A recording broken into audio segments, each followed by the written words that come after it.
बिस्मिल्लाहिर्रहमानिर्रहीम। Question number 4 है हमारे पास फैक्टराइज। स्टार्ट करते हैं पार्ट ए। सबसे पहले हमारे पास पार्ट ए है हमारे पास 12x माइनस 9। अब इसको फैक्टराइज करना है। फैक्टराइज करने के लिए हम क्या करेंगे, 12x माइनस 9। अब हमारे पास यहाँ पे कॉमन आ रहा है 12 और 9 में से, दोनों में से कॉमन आ रहा है। यहाँ से हम कॉमन ले लेते हैं। कॉमन आ रहा है 3। ये 9 जो है 3 की टेबल में भी आता है और 12 ये भी 3 के टेबल में आता है, तो दोनों में से कॉमन आ रहा है, तो 3 हम कॉमन ले लेते हैं। ठीक है, हमें ये चेक करना होता है कि ये दोनों टर्म्स किस टेबल में आ रही हैं। अच्छा, यहाँ पे लाजमी नहीं है कि x वाली टर्म्स ही हों और सिर्फ y वाली टर्म्स ही हों। ये अगर तो कांस्टेंट x के साथ भी और अकेला सिर्फ कांस्टेंट या y के टर्म के साथ भी कांस्टेंट एक ही टेबल में आ रहे हैं तो सब में से कॉमन आ सकता है। तो ये 3 और 12 दोनों 3 के टेबल 9 और 12 दोनों 3 के टेबल में आते हैं, तो 3 हमने कॉमन ले लिया। जब कॉमन 3 आ जाएगा तो फिर ब्रैकेट लगाएंगे, बाकी क्या बच जाएगा। अब 3 कितने टाइम्स हमारे पास 4 होता है, 3 4 द 12, तो यहाँ पे आ जाएगा 4, 3 4 द 12 और x एज इट इज़ आ जाएगा। नेक्स्ट 9 है तो 3 3 द 9। अब अगर हम इस 3 को दोबारा इस ब्रैकेट के साथ मल्टीप्लाई करें तो यही रिजल्ट आ जाएगा हमारे पास 12x माइनस 9, 3 4 द 12x, ठीक है, और माइनस 3 3 द 9, वही चीज़ आ जाएगी दोबारा। तो ये हमने यहाँ पे फैक्टराइज करके कॉमन ले लिया। नेक्स्ट बी पार्ट है हमारे पास। बी पार्ट में है -25y माइनस 35, -25y माइनस 35। अब इसमें से हमें यहाँ पे इन दोनों टर्म्स में से 25y और -35, इसमें -35 इसमें -25, ये दोनों हमारे पास 5 के टेबल में कॉमन 5 के टेबल में आते हैं और दोनों टर्म्स के साथ माइनस आ रहा है, तो माइनस हम कॉमन ले लेंगे जो दोनों टर्म्स के साथ माइनस आ रहा है, और ये दोनों 5 के टेबल में आते हैं तो 5 कॉमन आ जाएगा। बाकी क्या बचेगा, 5 5 द 25 आता है तो यहाँ पे 5y आ जाएगा, 5 5 द 25 और y एज इट इज़ आ जाएगा। यहाँ से माइनस कॉमन गया तो यहाँ पे पॉजिटिव बच जाएगा। सिमिलरली यहाँ -35 में से माइनस कॉमन चला गया, बाकी प्लस बच जाएगा, और 5 7 द 35। ठीक है, अब अगर मैं इस -5 को ब्रैकेट के साथ मल्टीप्लाई करवाऊँ तो यही आना चाहिए। साइन का बहुत ख्याल रखना है, ये पॉजिटिव है तो माइनस प्लस माइनस, ठीक है, और 5 5 the 25y, then minus plus minus और 7 5 द 35, वही चीज़ आ गई। नेक्स्ट पार्ट सी पे कर चले जाते हैं। पार्ट सी है 27b माइनस 36by।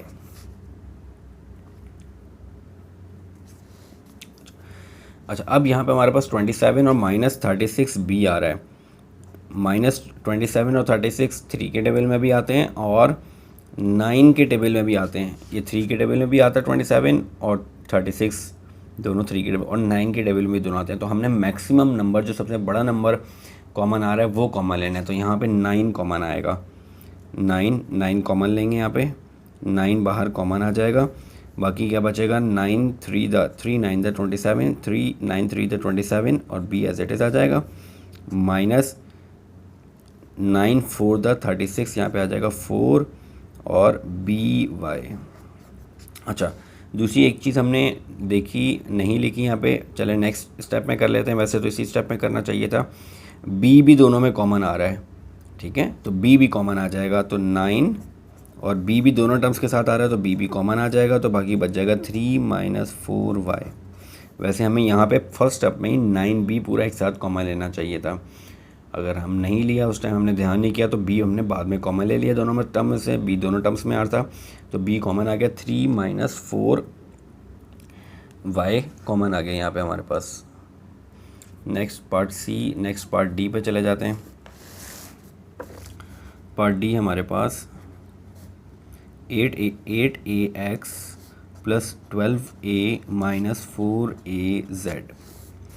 अब इस क्वेश्चन में हमारे पास 8 12 और 4, ये तीनों 4 के टेबल में कॉमन आते हैं, तो इनमें से 4 कॉमन आएगा, और कांस्टेंट तीनों में a आ रहा है, a, तो 4a यहाँ पे कॉमन आ जाएगा। ये है हमारे पास 8ax plus 12a minus 4az। ठीक है, तो यहाँ पे 4a कॉमन लेंगे, तो पहली टर्म्स में से 4a कॉमन जाएगा तो 4 टू द 8, a कॉमन चला गया, बाकी रह गया x, 12 में से 4 कॉमन जाएगा तो 4 3 × 12 और a कॉमन चला गया, माइनस 4 1 × 4, a कॉमन चला गया, बाकी रह गया z। तो ये आ जाएगा हमारे पास 4a bracket 2x + 3 minus 1z से मल्टीप्लाई होगा तो सिर्फ z आ जाएगा। तो अब अगर मैं 4a को इस ब्रैकेट से मल्टीप्लाई कर रहा हूँ तो ये रिजल्ट आ जाएगा। 4a से मल्टीप्लाई होगा तो 4 × 8 ax आ गया फर्स्ट टर्म, देन 4 3 × 12 12a और प्लस माइनस माइनस 4 1 × 4 4az, ये हमारे पास थर्ड टर्म आ जाएगी। नेक्स्ट लास्ट पार्ट है हमारे पास e हमारे पास 4m minus 6my minus 18mz। Start करते हैं। 4m minus 6my minus 18mz। अब ये तीनों हमारे पास किस टेबल में आते हैं? 2 के टेबल में आता है 2 2 × 4 2 3 × 6 2 9 13, और 3 के टेबल में तीनों नहीं आते, 4 नहीं आता 3 के टेबल में, 4 के टेबल में 6 नहीं आता, 18 भी नहीं आता, तो 2 हमारे पास कॉमन आ रहा है। और दूसरी चीज़ m भी तीनों टर्म्स में से कॉमन आ रहा है, तीनों टर्म्स में m आ रहा है, तो 2m हम कॉमन ले लेंगे। बाकी क्या बच जाएगा कॉमन लेने के बाद? 4 है यहाँ पे तो 2 2 × 4 m साथ m था, m कॉमन आ गया। नेक्स्ट 2 3 × 6 m कॉमन चला गया, बाकी रह गया y। देन माइनस 2 9 × 18 m कॉमन चला गया, बाकी रह गया z। तो ये आ गया हमारे पास 2m ब्रैकेट में 2 - 3y - 9z। जब 2m को इस ब्रैकेट के साथ मल्टीप्लाई करवाएंगे तो यही टर्म दोबारा आ जाएगी। तो यहाँ पे हमारे पास क्वेश्चन नंबर 4 फैक्टराइज कंप्लीट हो गया। नेक्स्ट क्वेश्चन नंबर 5 पे चले जाते हैं हम। क्वेश्चन नंबर 5 पे एक्सपेंड एंड सिंप्लीफाई। तो स्टार्ट करते हैं इसको। y - 2/3 multiply by 9x - 3y।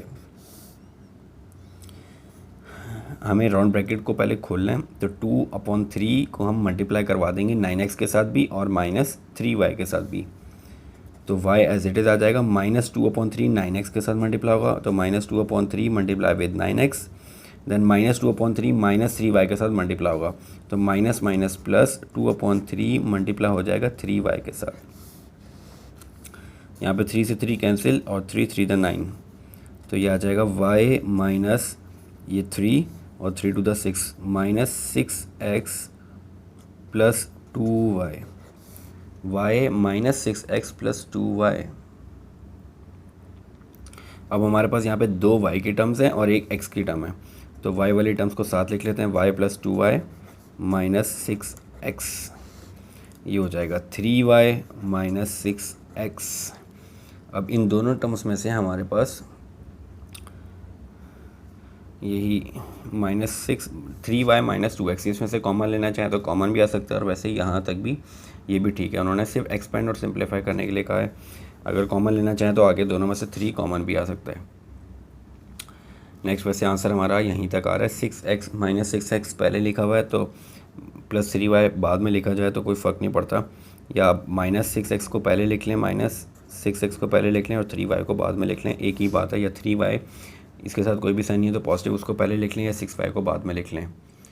तो ये हमारे पास यहाँ पे क्वेश्चन नंबर 5 का ए पार्ट है। देन 5 का बी पार्ट। 5 का बी पार्ट है हमारे पास -1/3 curly bracket 6 multiply with p + q -3p - 2p + 3q। इसमें डिफरेंट ब्रैकेट्स आ रहे हैं। सबसे पहले हमें राउंड ब्रैकेट को सॉल्व करना है, इस राउंड ब्रैकेट को और इस राउंड ब्रैकेट को। तो इस राउंड ब्रैकेट को सॉल्व करने के लिए 6 मल्टीप्लाई होगा अंदर, और यहाँ पे -2 इस ब्रैकेट के साथ मल्टीप्लाई होगा, तो ये आ जाएगा हमारे पास -1/3। ये 6p के साथ मल्टीप्लाई होगा तो 6p + 6q -3, ये square bracket as it is आ जाएगा। p -2p के साथ मल्टीप्लाई होगा तो -2p माइनस और minus plus 3 to the 6q, और ये राउंड ब्रैकेट और curly bracket square bracket sorry. तो हमने राउंड ब्रैकेट दोनों सॉल्व कर लिया। अब हमारे पास नेक्स्ट जो सॉल्व करना है वो ये स्क्वायर ब्रैकेट है। इस स्क्वायर ब्रैकेट में p और -2p को सॉल्व कर लेते हैं। तो ये -1/3 curly bracket 6 P plus 6q minus 3, और इस स्क्वायर ब्रैकेट में p पॉजिटिव और ये नेगेटिव, प्लस माइनस माइनस होगा, माइनस साइन आएगा बढ़ेगा, 2 में से 1 माइनस करेंगे तो 1, माइनस p प्लस 6q।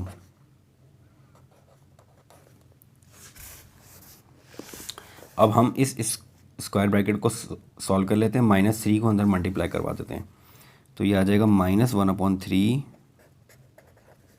करली bracket 6p plus 6q, minus अंदर मल्टीप्लाई होगा तो minus minus plus 3p, minus plus minus 6 1 = 6, 6 2 = 12, 6 3 = 18q और करली ब्रैकेट। अब इस करली ब्रैकेट को सॉल्व करना है। इस करली ब्रैकेट में 2 p की टर्म्स हैं, 2 q की टर्म्स हैं, इनको आपस में सॉल्व करते हैं।